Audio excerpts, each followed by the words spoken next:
Today we're going to talk about projection. And if you want to know what a narcissist or who a narcissist really is, listen to what they say. Listen to what they project on others. That's who they are. So if they're complaining about another person and projecting onto other people that this person's a liar and they go on and on about it, or that person's a cheater, or this person gossips so much, or this person, whatever it is abusive. Well, you know what? A lot of times when you look at the narcissist, you start to see like, well, this is what you do. In this next clip, you're going to see this girl, and she's going to be projecting onto her mother something that she has been known to do to her own daughter. But she can't see this. That's not in her understanding of herself at all. So here it goes. And you know what? I've never berated my child. You, however, you would know what that's like.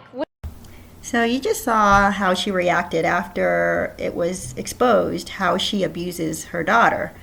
And she, in turn, denies it, first of all, and then projects it towards her own mother's relationship towards her, which may or may not be true. I'm not sure. I mean, it could be that she does feel abused by her mom, but she can't see that she also abuses her daughter. In fact, she completely denies it.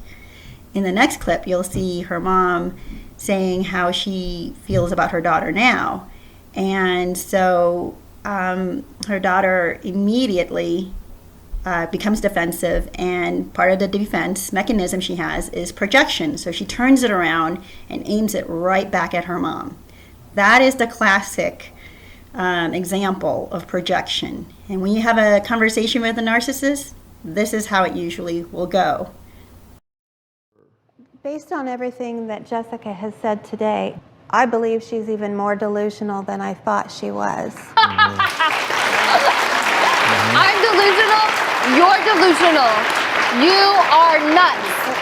You're nuts. Okay, wait a minute. I've asked You're her a nuts. question. I've asked her. You don't have to be a narcissist to use projection as a defense mechanism, but this, projection is just used so much by narcissists. It's almost like they can't have a conversation where you're going to bring up something that they disagree with or something that they feel injured by, and accept it as constructive criticism, for instance.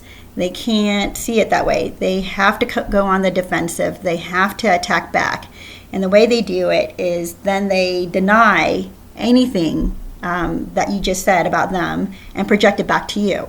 You're the one who does this. But in reality, they may be subconsciously, they actually believe this about themselves. They know this is who they are, but it's ugly, and they don't want to believe that about themselves. So they project it onto other people. If you were raised by a narcissistic parent, you will see this a lot, or you will have seen this a lot. If your parent's feeling like they hate themselves, they will hate on the kid. If the parent feels that they're ugly, they will project that onto their kids and tell their kids they're ugly. If the parent feels stupid and they don't measure up and they feel, less intelligent than the people around them, they're going to make their kids feel like stupid kids. So whatever it is, the insecurity the parent's carrying around, they are going to project it onto their kids. This is what narcissists do. They don't know how to build other people up. They want to tear you down with them. So if you want to know who the narcissist really is, and this is not just the parental narcissist, it could be someone you're dating, your husband, your wife, your boss, your neighbor, your friend. If you want to know who this person really is, all you have to do is listen to them. They will tell you who they are by telling you what they hate about other people. And as you pay attention, you'll start to wonder, because you start to notice the things that they hate are the very things that they do. And that's how you know, the more they complain, the more they protest about somebody else, the way they are or how they're behaving, it's a reflection of them. So they will use projection to beat up the other person. I mean, whoever their target is or their victim is, they will use projection to beat you up. And what they're really doing is beating themselves up. And they don't, it's something that they hate about themselves. And so if they hate it about themselves, they're going to hate it even more when they see it and recognize it or assume the other person is behaving the way that they are.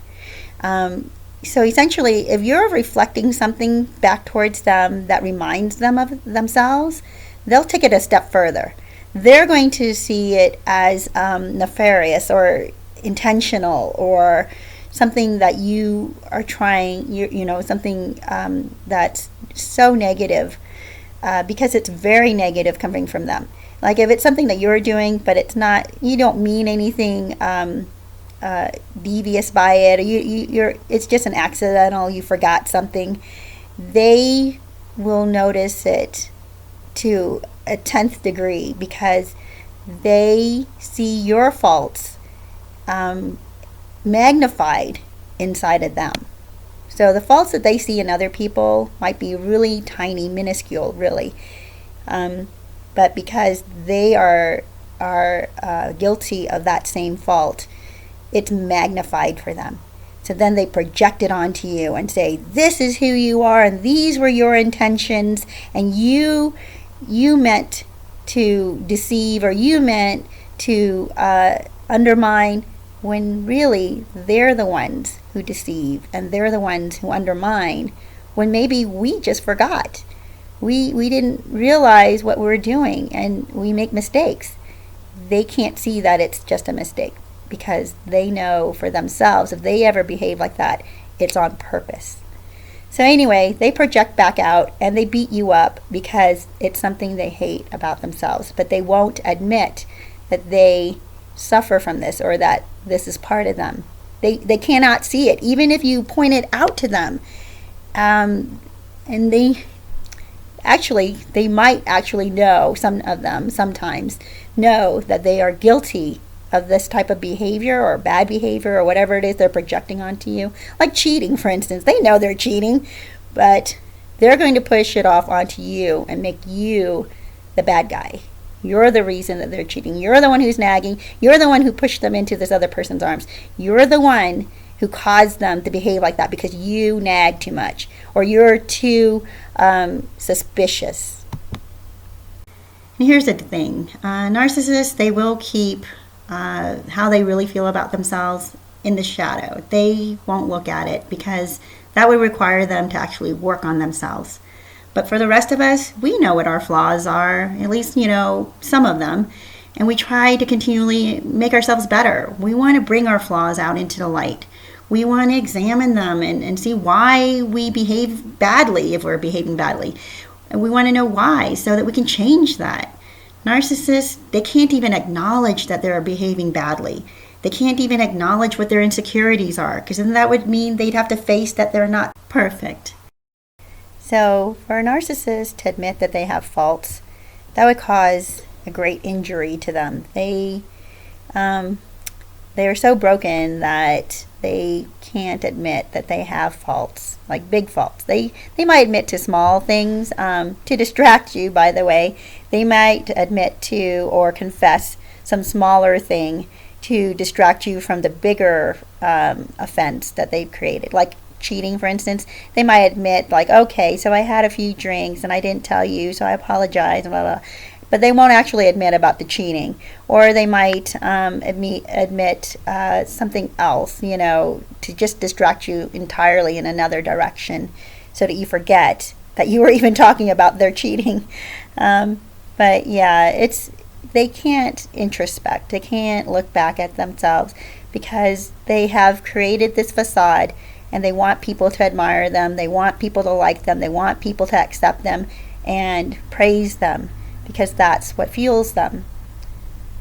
So if you catch yourself talking to somebody and they're projecting back onto you the exact thing that you just said to them, you got to stop that conversation. It's not going to go forward very well. You have to pretty much get out of Crazytown.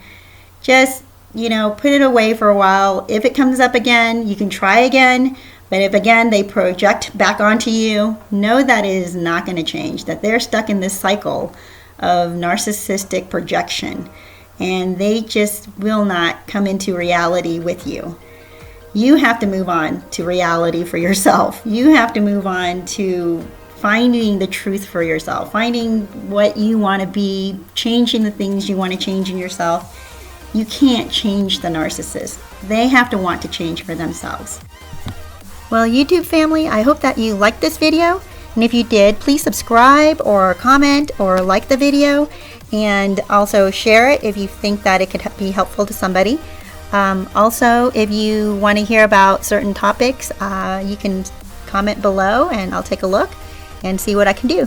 All right, I'll see you later, YouTube family.